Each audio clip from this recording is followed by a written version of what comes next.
שמרי נפשך, כוחך שמרי, שמרי נפשך, שמרי חייך, מינתך שמרי חייך.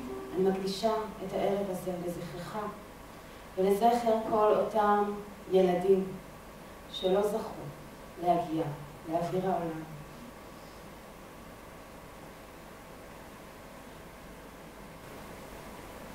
מה פתאום? מה ילד? מה ילד? זה עובר. זה עובר. בסך הכל עובר. כמה זמן הוא היה לך בבטן? 6 חודשים. 6 חודשים. אוקיי.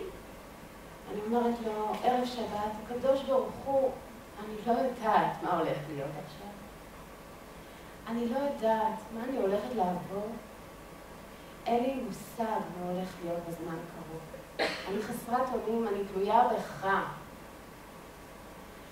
אז מושכני אחריך ערוץ, עיוורת, כמו עיוורת, בלי בחירה, בלי כלום. אני רצה אחריך, והלוואי, הלוואי, שתהפוך לי את הריצה לרצון. מה עושים כשאישה חוזרת בידיים ריקות? מה עושים? היה לה הריון, כולם ראו כבר, כולם ידעו, כולם התפללו עליי. ואני חוזרת בלי כלום. אני הייתי מציעה לך להישאר עם 2. זה בלשון עדינה. בוא נגיד את זה ככה, תשמרי על עצמך בשביל הילדים שלך והמשפחה שלך, טוב?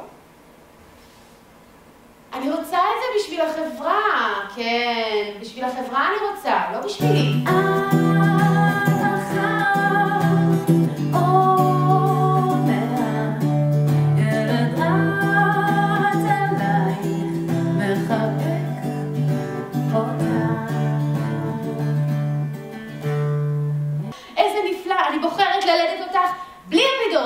בלי שום דבר, אני ארגיש אותך יוצאת החוצה.